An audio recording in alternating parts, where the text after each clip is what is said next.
شعرك مقصف عالجيه. شعرك مقصف عالجيه وما تقصهوش.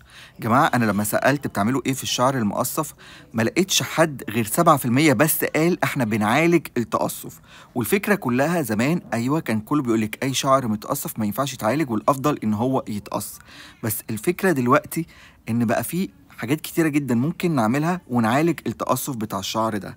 خلينا متفقين، أنا هوريكم التجربة عليا أنا شخصيا. زي ما انتوا عارفين أنا شعري ويفي، فمن فوق بيبقى عندي الشعر دهني، الفروة بتطلع زيوت، والأطراف بتبقى جافة جدا. ولو حد بيطول شعره أو بتطول يعني شعرها، كل ما هتيجي تقص الأطراف كل شهر أو كل 3 شهور، طب ما ده معناه إن شعرنا مش هيطول. فالحل ايه؟ ان احنا نعالجه علشان يبقى شعرنا طويل وفي نفس الوقت شكله صحي. فانا اهو دلوقتي بصوا بسرح الاطراف علشان تشوفوا شكلها كده والشعر متسرح، وهتلاقوا ان هو الاطراف عندي جافه غير شعري من فوق او بقيه شعري. ولو جيت قصيت الاطراف دي، طب لما هتيجي تطول هيحصل نفس المشكله اللي هي القديمه وهترجع برضو جافه، فهفضل اقصها وهكذا، فكده شعري مش هيطول خالص. فانا بصراحه ما بقصش اطراف شعري كل شهر ولا كل 3 شهور، انا بعمل على علاج الاطراف. فالنهارده هقول لكم على الروتين اللي انا ماشي عليه لعلاج اطراف الشعر. احنا كده كل فتره هناخد بقى جزء من الشعر، مره الفروه مره الاطراف. ودلوقتي بقى هنبتدي بالفيديو لعلاج الاطراف. اول حاجه بحط زيت، نقطتين زيت على اطراف الشعر. هقول لكم يا جماعه المنتجات وكل حاجه، ما تقلقوش، بس نبتدي بس واحده واحده. انا بس عايز اوريكم ان الاطراف مجرد بس لما بنحط لها شويه زيت الشعر كله بتحس ان هو اتظبط نوعا ما وبقى افضل. يعني بصوا كان قبل عامل ازاي، وبرده لما هاجي دلوقتي معلش هو بقى بزيت اكتر، بس لما هاجي برده اسرحه واظبطه هتلاقوا شكله بقى احسن بكتير. وبرده الفرشه بحس ان هي بتوزع الزيت احسن على معظم الشعر، يعني بدل ما يبقى بس متركز على الاطراف فبرده بخليه يتوزع على بقيه الشعر. وانا حابب هنا انوه حاجه، ان معلش انتوا عارفين لما باجي اسرح شعري ما بيبقاش شكله احسن حاجه، بيبقى شويه منفوخ نوعا ما، علشان دي طبيعه شعري اللي هو ويفي على كيرلي والحاجات دي. فالموضوع ده بينفع مع شعري او مع الناس اللي هيبقى طبيعه شعرهم زي شعري، اللي هو نفس الفكره. دلوقتي بقى هقول لكم على المنتجات اللي انا بستخدمها لاطراف الشعر في الروتين اللي انا بستخدمه لشعري. المنتجات دي ممكن ما تكونش متوفره فعندكم، بس ممكن تشوفوا يعني تدوروا على النت بس ايه الحاجات الشبيهه ليها او ايه الحاجات اللي فيها نفس المكونات. يعني اوكي انا هحط لكم المنتجات، انا مش متخصص مش دكتور يعني ابقى عارف كل التفاصيل، انا بس هوريها لكم واقول لكم على اساميها، وبرده خدوها سكرين شوت ودوروا. يعني اول منتج ده اللي هو انهاني، ده اللي هو 1.5 اللي هو 1.5، ده لبس الاطراف، يعني بعد الشامبو بنحطه بس عند ناحيه الاطراف بتاعه الشعر، وبنسيبه من 5 ل 10 دقايق، وبعد كده بنشطفه بالميه، وبعديها بقى بنستخدم بقى البلسم وبقيه بقى الروتين وحمام الكريم والكلام من ده. والمنتج ده ياباني. وبرده الحاجه التانيه برده نفس الموضوع نفس الفكره، اللي هو تسوباكي، ده نفس الموضوع زي اللي فات بالظبط. الفكره بس الفرق اللي ما بين تسوباكي وانهاني ان تسوباكي ريحته وحشه، يعني بجد ريحته بيروسول، بس هو بيعمل نفس الفكره اللي هو بيتحط على اطراف الشعر وبعد كده 15 دقايق وبعد كده بيتشطف. والاتنين زي ما قلت لكم ياباني.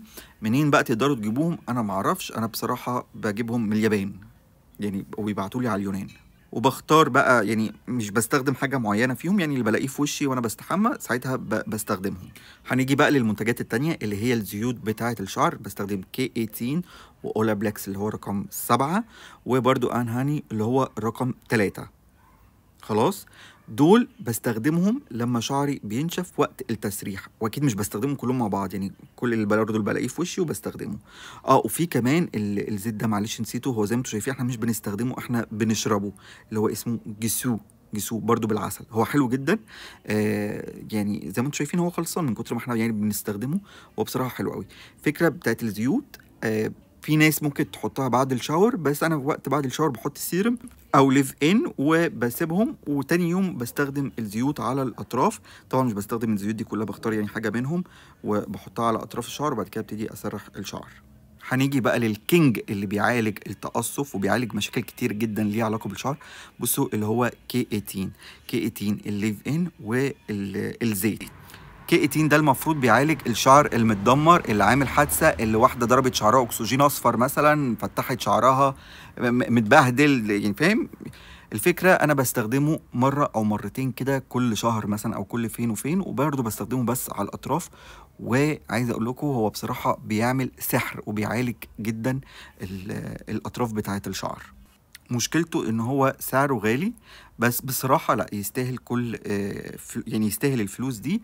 والفكرة كلها ان هو المفروض لو عرفتوا تستخدموه صح، ايه ده انا بقول لكم باي باي، استنى يا عم. لو عرفتوا تستخدموه صح هتلاقوا نتيجة حلوة قوي. فالمرة الجاية هبقول لكم برضو فيديو تاني هقول لكم فيه ازاي تستخدموه. خلاص بقى كفاية بقى شعر كده علشان انا زهقت. نرجع تاني نعمل بسرعة اكلمكم تاني على المنتجات اللي انا بستخدمها. ومعلش بقى ما تنسوش تعملوا لايك علشان انا تعب نفسي وبقول لكم على اسراري. طيب اول حاجه في الاطراف بنستخدم انهاني اللي هو 1.5، اللي هو ده. خدوا سكرين شوت عندكم، اي حد بقى من اليابان حد يقدر يجيبه لكم. اهم حاجه بس المنتجات دي تبقوا متاكدين ان هي اصليه. تسوباكي ابو ريحه وحشه اللي ريحته بايروسول، الاثنين دول ينفعوا لاطراف الشعر فقط، لاطراف الشعر بس، ما حدش يحطها على الفروه. تمام. بالنسبه للزيوت برضو ده انهاني، ده رقم 3، خطير خطير خطير، بيخلي الشعر يطير. وجيسو مش عارف بنطق اسمه صح ولا لا، بس يعني هو جميل وعسل، لان هو بالعسل لا بجد بقى. واولابلكس رقم 7، ما بحبش الحاجه بتاعت اولابلكس التانية اللي هو الشامبوات وكلام من تانية، ما جاتش معايا سكه. وكي 18 ده برضو الزيت، صغير سعره غالي، بس يعني انا بالنسبه لي حلو، بستخدمه بصراحه لما باجي استخدم الليف ان. وكمان على فكره عندي الشامبو بتاع كي 18. لا بقول لكم ايه، خلوا موضوع كي 18 ده نعمل له ريفيو لوحده وطريقه استخدام لوحدها، علشان هو يعني يستاهل. هو سعره غالي بس يستاهل والله، ولو اتعمل صح هتحسوا فعلا بفرق في شعركم. ودلوقتي اقدر اقول لكم باي باي. يا رب الفيديو يكون عجبكم. لو عندكم اي سؤال اكتبوا لي تحت في الكومنتات، وما تنسوش تعملوا لايك وشير.